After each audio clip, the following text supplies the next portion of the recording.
Hi friends, welcome back to Divya's kitchen. അപ്പം ഇന്ന് ഞാൻ വന്നിട്ടുള്ളത് രാവിലെ മുതൽ വൈകുന്നേരം വരെയുള്ള കുറച്ച് വിശേഷങ്ങളുടെ വീഡിയോ ആയിട്ടാണ്. അപ്പം എല്ലാ കൂട്ടുകാരും വീഡിയോ കണ്ടിട്ടൊന്ന് സപ്പോർട്ട് ചെയ്യണം കേട്ടോ.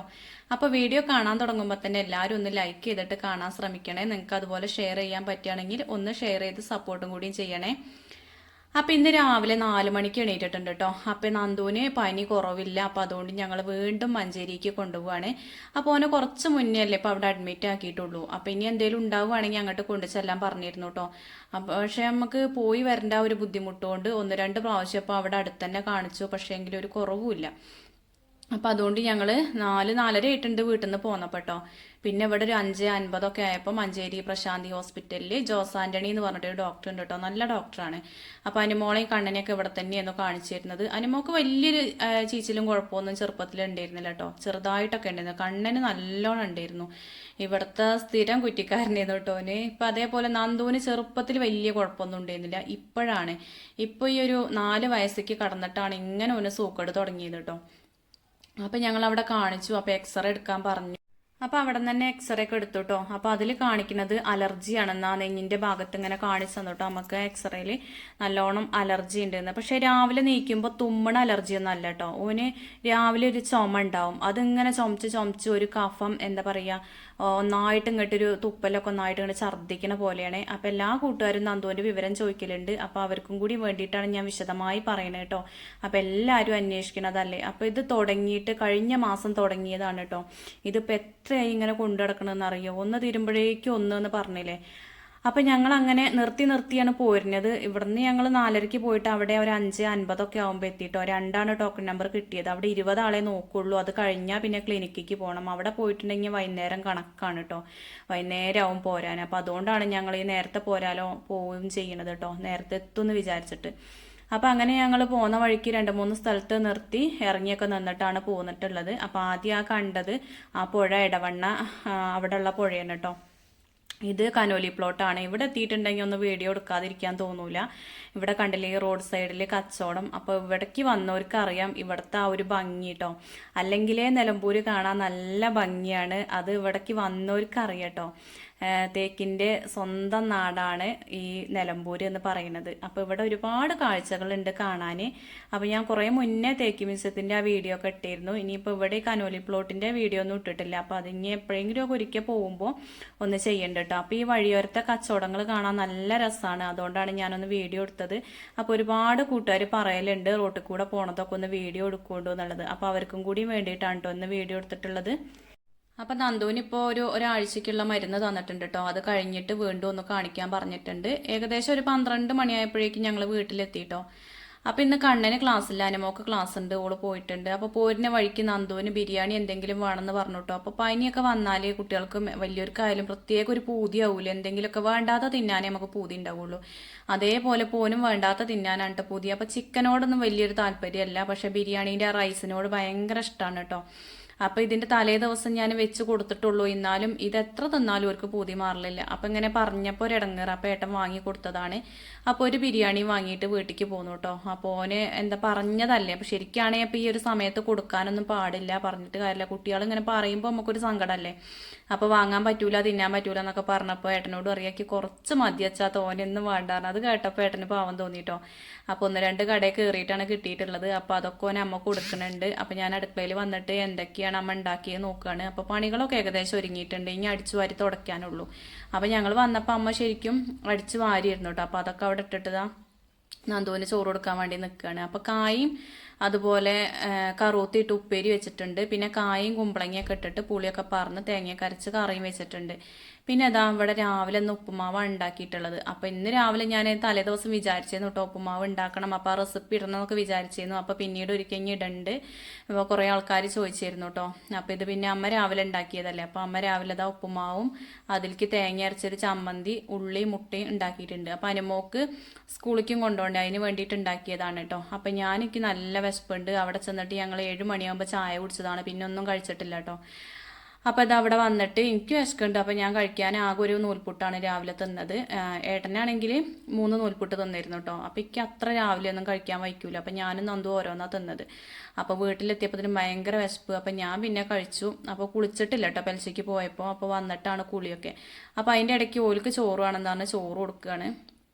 അപ്പോൾ കുറച്ച് സമയം കഴിഞ്ഞിട്ടാണ് കേട്ടോ പിന്നെ ഈ ചോറ് കൊടുക്കണത്. നന്ദുവിനൊപ്പം കുറേ സമയം അവിടെ ഇരുന്ന് എല്ലാവരുമായിട്ട് വർത്താനൊക്കെ പറഞ്ഞിട്ടാണ് ഏട്ടന് പിന്നെ ചോറ് കൊടുക്കണം. അപ്പോൾ അവർക്കൊരു ചെറിയൊരു വർക്ക് കിട്ടിയിട്ടുണ്ട്. അപ്പോൾ അതൊന്ന് അളന്നു കൊടുക്കാൻ പോകണം എന്നൊക്കെ പറഞ്ഞു. അപ്പോൾ ഏട്ടന് എന്താ പണിയെന്ന് എല്ലാവരും ചോദിച്ചിരുന്നു. ടൈൽസിൻ്റെ പണിയാണ് കേട്ടോ. ടൈൽസ് ഒട്ടിക്കണേ പണിയാണ് ഏട്ടന്.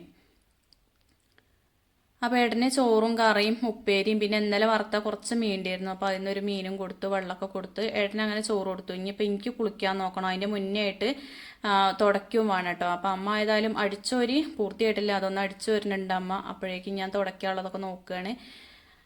അപ്പോൾ അങ്ങനെ ചോറൊക്കെ വാർത്ത് വെച്ചിട്ട് ആ കഞ്ഞിവെള്ളം ഒന്ന് മാറ്റി വെക്കുകയാണ്. അപ്പോൾ കഞ്ഞിവെള്ളം വേറെ ഒരു പാത്രത്തേക്ക് ആക്കിയിട്ട് ബാക്കി ഞാനത് കാടിയിൽ കൊണ്ടേ ഒഴിക്കുകയാണ്. അപ്പോൾ അമ്മേൻ്റെ അടിച്ചുവാരൽ കഴിഞ്ഞപ്പോൾ ഞാൻ പറഞ്ഞു അമ്മേനോട് നിങ്ങൾ പോയി കുളിച്ചോളിന്ന്. അതുകൊണ്ട് അമ്മേൻ്റെ കുളി കഴിഞ്ഞു കേട്ടോ. അമ്മ പിന്നെ എത്ര സമയം ഉണ്ടെങ്കിലും ഉച്ച സമയത്താണ് കുളിക്കുക. അതിന് അമ്മയ്ക്ക് കഴിയുള്ളൂ. അത് പണ്ടേ അങ്ങനെയാണ്. അപ്പം അമ്മ എന്നോട് പറയണു രാവിലേക്കുള്ള അരി വെള്ളത്തിലിട്ടല്ല, ഇനി നാളെ ഉപ്പുമാവ് എന്ന് പറഞ്ഞാൽ മക്കൾക്ക് പറ്റിയുണ്ടാവില്ല എന്ന്. അപ്പം ഞാൻ വേഗം അരി ഉഴുന്നും കൂടി വെള്ളത്തിലിടുകയാണ്. അപ്പം മാവേലിക്ക് പോയിട്ട് കുറേ ആയി. പിന്നെ 1-2 പ്രാവശ്യം പോയപ്പോൾ അവിടെ സാധനങ്ങളൊന്നും ഇല്ല കേട്ടോ. അതുകൊണ്ട് നമ്മൾ ഉഴുന്നൊക്കെ കഴിഞ്ഞിട്ടുണ്ട്, കടലയും പയറും ഒക്കെ കഴിഞ്ഞിട്ടുണ്ട് പറഞ്ഞില്ലേ. അപ്പം ഇനി എന്തായാലും വാങ്ങണമൊക്കെ. അപ്പം അതും കഴിഞ്ഞു. പിന്നെ അതിൻ്റെ ഇടയ്ക്ക് തന്നെ തുടക്കുകയൊക്കെ ചെയ്തു കേട്ടോ. പിന്നെ കുറച്ച് തിരുമ്പാടാണ്ടായിരുന്നു. അപ്പോൾ അതൊക്കെ ഒന്ന് തിരുമ്പാനിടുകയാണ്. അപ്പോൾ മക്കൾ കുറേ അവിടെ ഇവിടെയും കിടക്കുന്നതൊക്കെ ഞാൻ മെഷീനിൽ കൊണ്ടിടണം എന്നൊക്കെ ഓലോട് പറഞ്ഞിരുന്നു കേട്ടോ. പെൽച്ചയ്ക്ക് നീച്ചപ്പോൾ ഞങ്ങൾ പോയപ്പോൾ ഒഴിഞ്ഞ് നീച്ചിരുന്നു. അപ്പോൾ ഓലോട് പറഞ്ഞിട്ട് ഓല അതൊക്കെ കൊണ്ടിട്ടിട്ടുണ്ട്. അപ്പോൾ കുറച്ചും കൂടി ഉണ്ടായിരുന്നു, അതും കൂടി ഞാൻ മെഷീനിലിട്ടു. പിന്നെ കല്ലമ്മ തിരുമ്പാനുള്ളത് ഞാൻ ആ ബക്കറ്റിലിട്ട് വെച്ചിട്ടുണ്ട്. അത് ഇനിയിപ്പോൾ എന്തായാലും ഇന്ന് തിരുമ്പലുണ്ടാവില്ല, നാളെ ആക്കുള്ളൂ. അപ്പം മെഷീനിൽ തിരുമ്പാനൊക്കെ ഇട്ട് കഴിഞ്ഞ് കുളിയൊക്കെ കഴിഞ്ഞു. അതിൻ്റെ ഇടയ്ക്ക് പൂക്കുട്ടുംപാടം വരെ ഒന്ന് പോവാണ്ടായിരുന്നു. അവിടേക്ക് പോയി വന്നിട്ടാണ് കേട്ടോ ഈ ചായ കുടി. അപ്പോൾ ഞങ്ങൾ അവിടെ പോയി വന്നപ്പോഴേക്കും അമ്മ പാൽ ചായയും കട്ടൻ ചായയൊക്കെ ഉണ്ടാക്കിയിട്ടുണ്ട്. അപ്പോൾ ഞങ്ങൾ രാവിലെ ഇവിടെ ഇല്ലാത്തതുകൊണ്ട് അമ്മ പാലെടുത്ത് വെച്ചു കേട്ടോ. വൈകുന്നേരം ചായ ഉണ്ടാക്കാറിട്ട് രാവിലെ ഏട്ടനാണ് പാൽ ചായ നിർബന്ധം എന്ന് പറഞ്ഞില്ലേ. അപ്പോൾ പിന്നെ വൈകുന്നേരം ഉണ്ടാക്കി. അപ്പോൾ ഞങ്ങൾ വന്നപ്പോൾ കുറച്ച് നുറുക്കൊക്കെ വാങ്ങിയിരുന്നു. പിന്നെ അമ്മ പൂളയും കൊണ്ട് കൊണ്ടാട്ടം ഉണ്ടാക്കിയിരുന്നില്ലേ, അതൊക്കെ കുറച്ച് വറുത്തിട്ടുണ്ട്. ഇതിൻ്റെ തലേ ദിവസം കുറച്ച് വറുത്ത് നോക്കിയിരുന്നു കേട്ടോ. നല്ല ടേസ്റ്റ് ഉണ്ട്. വേവാത്ത പൂളയാണെങ്കിലും അത് വറുത്ത് കഴിഞ്ഞപ്പോൾ നല്ലോണം പൊരിഞ്ഞിട്ടുണ്ട് കേട്ടോ. നല്ല ടേസ്റ്റ് ഉണ്ട്. അപ്പോൾ അതൊക്കെ കൂട്ടി എല്ലാവരും ചായ കുടിക്കുകയാണ്. അപ്പോൾ ഞാനും കണ്ണനും മേട്ടനും നന്ദവും കൂടിയാണ് കേട്ടോ അപ്പോൾ കുടുംബത്തേക്ക് പോയത്. അപ്പോൾ അരമോളും ഇതാ സ്കൂളിട്ട് വന്നിട്ട് ആദ്യം ഒരു ചായ കുടിയോള് കഴിഞ്ഞിട്ടുണ്ട്. അമ്മയും അച്ഛയും കുടിച്ചപ്പോൾ പിന്നെ ഞങ്ങളപ്പോൾ ഇരുന്നൊന്ന് കുടിച്ചു കേട്ടോ. അപ്പോൾ ഇടി മഴയൊക്കെ അങ്ങനെ വരുന്നുണ്ട്. അപ്പം ഞാൻ വേഗം നീച്ച് വന്നിട്ട് അരി അരയ്ക്കുകയാണ്. അപ്പോൾ കുറച്ചുകൂടി സമയം കഴിഞ്ഞിട്ട് അരയ്ക്കാമെന്നൊക്കെ വിചാരിച്ചു. പക്ഷേ കറണ്ട് പോയിട്ടുണ്ടെങ്കിലോ വിചാരിച്ചിട്ട് വേഗം അരയ്ക്കുകയാണ്. അപ്പോൾ ആദ്യം ഒരു വട്ടം അരച്ചത് ഞാൻ ആ പാത്രത്തേക്ക് ഒഴിച്ചു കൊടുത്തിട്ടുണ്ട്. പിന്നെ അതാ രണ്ടാമത്തെ പ്രാവശ്യം കൂടി അരച്ചെടുക്കുക കേട്ടോ. അപ്പോൾ വൈകുന്നേരത്തേക്ക് ചോറും കറിയൊക്കെ ഉണ്ട്. വൈകുന്നേരം ഇനി എന്തെങ്കിലും മീനില്ല, മീനൊക്കെ കഴിഞ്ഞിട്ടുണ്ട്. അപ്പോൾ വൈകുന്നേരം വേറെ എന്തെങ്കിലും ഉണ്ടാക്കണം. അപ്പോൾ അതൊക്കെ അങ്ങനെ വിചാരിച്ചാണ്ട് രണ്ടാമത്തെ അരയ്ക്കാൻ നിന്നപ്പോൾ നല്ല ഇടിയായിട്ടോ. അപ്പോൾ ആ ഇടി പൊട്ടണ കേട്ടപ്പോൾ ഞാൻ 1-2 പ്രാവശ്യം ഒന്നിങ്ങനെ കറക്കിയെടുത്തു. പിന്നെ എനിക്കൊരു പേടി നല്ലോണം പൊട്ടിയിട്ടുണ്ടെങ്കിൽ ഇതൊക്കെ അടിച്ച് പോവുക വിചാരിച്ചിട്ട് പിന്നെ അത് ഓഫാക്കിയിട്ടു കേട്ടോ.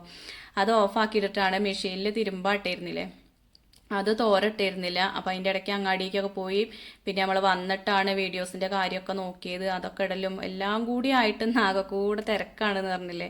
ഒരു സമയമൊന്നും ഇരുന്നിട്ടും കൂടി ഇല്ല കേട്ടോ. വന്നിട്ട് ആ വണ്ടിയുമ്പോൾ പോന്നപ്പോൾ ഇരുന്നതാണ്, പിന്നെ ആശുപത്രിയിലും ഇരുന്നതാണ്. അപ്പോൾ പിന്നെ വന്നിട്ട് ക്ഷീണമാണ് പറഞ്ഞാണ്ട് ഇരിക്കാനൊന്നും പറ്റൂല. നമുക്ക് കുട്ടികളുള്ളതല്ലേ. അപ്പോൾ വീട്ടിലും ഓരോ കാര്യങ്ങളുണ്ടാവും, നമുക്ക് ചെയ്യാനുള്ളത് നമുക്ക് തന്നെ ചെയ്യാനുണ്ടാവും കേട്ടോ. അപ്പോൾ അത് നമ്മൾ തന്നെ ചെയ്താലുള്ളൊരു സമാധാനം കിട്ടുക. അപ്പോൾ തോരടാളമൊക്കെ ഞാൻ എടുത്തു. അപ്പോൾ മഴയൊക്കെ വരുന്നുണ്ട് കേട്ടോ. ഈ വീഡിയോയിൽ കാണുമ്പോൾ നമുക്ക് അത് മനസ്സിലാവണില്ലല്ലോ, നല്ല ഇരുട്ട് കുത്തിയിട്ടായിരുന്നു മഴ വരുന്നത്. പക്ഷെ പെയ്തതൊന്നുമില്ല, ഒന്നും ഇങ്ങോട്ട് ചാറിപ്പോയി. അപ്പം ഞാനതൊക്കെ മുകളിൽ കൊണ്ടുപോയാണ്ട് ഒന്ന് തോരടുകയാണ്. അപ്പോൾ മുകളിൽ കുറേ തുണികൾ എടുക്കാണ്ടായിരുന്നു. അപ്പോൾ ഞാൻ അതിൻ്റെ ഇടയ്ക്ക് അനുമോളോട് എടുത്തുകൊണ്ട് ചെല്ലാൻ പറഞ്ഞിട്ട് ഓളമൊക്കെ എടുത്ത് വെച്ച് മടക്കിയൊക്കെ വെച്ചിട്ടുണ്ട് കേട്ടോ. അപ്പോൾ കുറച്ചുകൂടി അവിടെ മടക്കാണ്ട് അമ്മ പറഞ്ഞിട്ട് ഓളോളെ ബാഗത്തെ ചോറും പാത്രവും വെള്ളക്കുപ്പിയൊന്നും എടുത്തിരുന്നില്ല. അപ്പം ഞാൻ അവളോട് പറഞ്ഞു ചെന്നെ അത് കഴുകി വെച്ചോ, ഇല്ലെങ്കിൽ നേരത്തെ കൊടുന്നൂടെ, ഇല്ല ഞാൻ പാത്രം കഴുകിയപ്പോൾ. അപ്പോൾ അതുകൊണ്ട് ഇഞ്ചന്നെ കഴുകി വെച്ചോ പറഞ്ഞിട്ട് ഓള് കഴുകി വെക്കുകയാണ് കേട്ടോ. കഴുകി കഴിഞ്ഞാൽ ഇങ്ങനെ വെള്ളമൊക്കെ ആയിട്ടുണ്ടെങ്കിൽ എൻ്റെ പോലെ തന്നെയാണ് കേട്ടോ, വേഗം അവിടെ തുടച്ചിടും. എനിക്കിഷ്ടമല്ല അങ്ങനെ വീതനയമ്മ വെള്ളമായി കിടക്കണത്. അപ്പോൾ അതൊക്കെ ഓള് ചെയ്തു. പിന്നെ രാത്രി ആയിട്ടാണ് കറി ഉണ്ടാക്കാൻ നിൽക്കുന്നത്. അപ്പോൾ കറിയൊക്കെ ഉണ്ട്. അപ്പോൾ കുട്ടികൾക്ക് മീനാ മുട്ടയെ വേണ്ടി വെച്ചപ്പോൾ മുട്ട മതിയായിരുന്നു കേട്ടോ. അപ്പം നമ്മളെ ഈസി കുക്കിങ്ങിൽ സൽമ ഉണ്ടാക്കിയിട്ടുള്ള മുട്ടത്തോരനാണ് കേട്ടോ ഞാൻ ഇന്ന് ഉണ്ടാക്കുന്നത്. അപ്പോൾ സൽമാൻ്റെ ചാനൽ കാണാത്തവരുണ്ടെങ്കിൽ ഒന്ന് പോയി നോക്കുകൊണ്ടു. കുറേ സിമ്പിളായിട്ടുള്ള റെസിപ്പികൾ ഉണ്ട് കേട്ടോ. നമുക്ക് വീട്ടിലുള്ള ചേരുവകൾ വെച്ചിട്ട് ചെയ്യാൻ പറ്റുന്ന കുറേ റെസിപ്പികളുണ്ട്. എനിക്കിഷ്ടമാണ് കേട്ടോ ആ ഒരു ചാനൽ കാണുന്നത്. അപ്പോൾ അതിൽ കഴിഞ്ഞ ദിവസം മുട്ടത്തോരൻ ഉണ്ടാക്കണ കണ്ടിട്ട് അതേപോലെയാണ് ഞാൻ ഉണ്ടാക്കുന്നത്. അപ്പോൾ ഞാൻ അടുത്ത സാധനങ്ങളൊക്കെ കണ്ടില്ലേ, വലിയ ജീരകം, ചെറിയ ജീരകം, അതുപോലെ വെളുത്തുള്ളി, ചുമന്ന മുളക്, ഉപ്പ്, ഇതെല്ലാം കൂടി ഒന്ന് ചതച്ചെടുത്തു. അതിനുശേഷം വെളിച്ചെണ്ണയൊക്കെ ഒഴിച്ചിട്ട് കടുക് പൊട്ടിച്ചു. പിന്നെ കുറച്ച് ഉഴുന്നോട്ടു കേട്ടോ. പിന്നെ അതിനുശേഷം 2 സവോള, മീഡിയം സൈസിലുള്ള 2 സവോള എടുത്തിട്ട് ഇതേപോലെ ഒന്ന് അരിഞ്ഞിട്ട് നന്നായിട്ടൊന്ന് വഴറ്റി കൊടുക്കുന്നുണ്ട്. അപ്പോൾ ഇത് നല്ലൊരു മുട്ടത്തോരൻ്റെ റെസിപ്പിയാണ് കേട്ടോ. അപ്പോൾ ഒന്ന് ചെയ്ത് നോക്കുന്നുണ്ട് എല്ലാവരും. അപ്പോൾ ഞാൻ കുറച്ച് കറിവേപ്പിലയും കൂടി ഇട്ട് കൊടുത്തിട്ടുണ്ട്. എന്നിട്ട് നന്നായിട്ട് വീണ്ടും ഒന്നും കൂടി വഴറ്റി കൊടുത്തു. അതിനുശേഷം നമ്മളിതിലേക്ക് നേരത്തെ ആ ക്രഷ് ചെയ്ത് വെച്ചിട്ടില്ലേ, അതാണ് ചേർത്ത് കൊടുക്കുന്നത് കേട്ടോ. ആ ഒരു കൂട്ടാണ് ചേർക്കുന്നത്. അപ്പോൾ അതിൽ ഉപ്പുള്ള സ്ഥിതിക്ക് പെട്ടെന്ന് നമ്മളെ ഉള്ളി ഒന്നും കൂടി അങ്ങോട്ട് സോഫ്റ്റ് ആയി കിട്ടും കേട്ടോ. അപ്പോൾ ഉണക്കമുളക് കുറച്ചുകൂടി ചേർത്ത് കൊടുക്കണമെങ്കിൽ ചേർത്ത് കൊടുക്കാം. ഞാൻ അവിടെ മക്കൾക്കും കൂടി തിന്നണ്ട അല്ലേ വിചാരിച്ചിട്ട് കുറച്ച് എടുത്തിട്ടുള്ളൂ. പിന്നെ അതാ കുറച്ച് പൊടികൾ ചേർത്ത് കൊടുക്കുന്നുണ്ട്. മഞ്ഞൾപ്പൊടി, മുളക് പൊടി, കുരുമുളക് പൊടി, ഇത് 3 കൂടിയാണ് പൊടികളായിട്ട് ചേർത്തിട്ടുള്ളത്. എന്നിട്ട് വീണ്ടും നന്നായിട്ടൊന്ന് മിക്സ് ചെയ്തു. അപ്പോൾ അതിൻ്റെ ആ ഒരു പച്ചമണമൊക്കെ ഒന്ന് മാറി കിട്ടണമല്ലോ, അതിന് വേണ്ടിയിട്ടാണ് കേട്ടോ. സിമ്മിലിട്ടിട്ടാണ് ഈ കാര്യങ്ങളൊക്കെ ചെയ്തെടുക്കണേ. പിന്നെ അതായത് ഇതിലേക്ക് ഞാനൊരു 3 കോഴിമുട്ടയാണ് എടുത്തിട്ടുള്ളത്. അത് ഒഴിച്ചു കൊടുത്തു. ഇതേപോലെ നടുഭാഗത്തേക്ക് ഒഴിച്ചു കൊടുത്തിട്ട് കുറച്ച് കുരുമുളക് പൊടി, കുറച്ച് ഉപ്പും കൂടി വിതറി കൊടുത്തു. എന്നിട്ട് കുറച്ച് സമയം ഒന്ന് അടച്ചു വെച്ചിട്ടു. അതിലിങ്ങനെയൊക്കെയാണ് ചെയ്തിട്ടുള്ളത്. എന്നിട്ട് എല്ലാം കൂടി ഒന്ന് തിരിച്ചിട്ട് കൊടുത്തിട്ട് പിന്നെ ഒന്ന് തട്ടിപ്പൊത്തി വെച്ചിട്ട് ആ മസാലകളൊക്കെ അതിൻ്റെ മുകളിലേക്ക് ആക്കിയിട്ടൊന്ന് വെച്ചു. അപ്പം ഇങ്ങനെ ചെയ്യണത് അതിൽ സൽമ പറഞ്ഞത് എന്താ പറയുക, നമ്മൾ പുഴുങ്ങിയ മുട്ടല്ലേ, അതിൻ്റെ ആ ഒരു ടേസ്റ്റ് വരാനാണ് കേട്ടോ. ഇല്ലെങ്കിൽ അപ്പം അതിലേക്കാണ്ട് ഒഴിച്ചിട്ട് നന്നായിട്ടൊന്ന് ചിക്കിയാൽ മതി. പക്ഷെ അത് വേറെ ടേസ്റ്റും ഇത് വേറെ ടേസ്റ്റുമാണ് കേട്ടോ. അപ്പം ഞാൻ സത്യത്തിൽ ആ വീഡിയോ കണ്ടപ്പോൾ ഞാൻ വിചാരിച്ചിട്ടോ ഒന്നായിട്ടുണ്ട് ഇളക്കിയാൽ പോരെയെന്ന് വിചാരിച്ചിരുന്നു. പക്ഷേ ഇതേ രീതിക്കൊന്ന് കാണിച്ചു നോക്കിയപ്പോൾ നല്ല ടേസ്റ്റ് ഉണ്ടായിരുന്നു കേട്ടോ. പുഴുങ്ങിയ മുട്ടേൻ്റെ ആ ഒരു ടേസ്റ്റ് തന്നെ വന്നിരുന്നു. പിന്നെ അതിൽ ലാസ്റ്റായിട്ട് കുറച്ച് മല്ലിയില ചേർക്കണമായിരുന്നു. പക്ഷെ അതിൻ്റെ കയ്യിലില്ല. അപ്പോൾ അത് ചേർത്തിട്ട് ഇനി ഒരിക്കലും ഉണ്ടാക്കി നോക്കണം. അപ്പം ഇങ്ങനെ തന്നെ നല്ല ടേസ്റ്റ് ഉണ്ടായിരുന്നേ. അപ്പോൾ ഇന്നത്തെ വിശേഷങ്ങൾ ഇത്രയൊക്കെ തന്നെയുള്ളൂ. എല്ലാ കൂട്ടുകാർക്കും വീഡിയോ ഇഷ്ടപ്പെട്ടു എന്ന് വിചാരിക്കുന്നു. ഇഷ്ടപ്പെട്ടു എങ്കിൽ ലൈക്ക് ചെയ്യാനും ഷെയർ ചെയ്യാനും കമൻറ്റ് ചെയ്യാനും സബ്സ്ക്രൈബ് ചെയ്ത് സപ്പോർട്ട് ചെയ്യാനും മറക്കരുതേ. താങ്ക്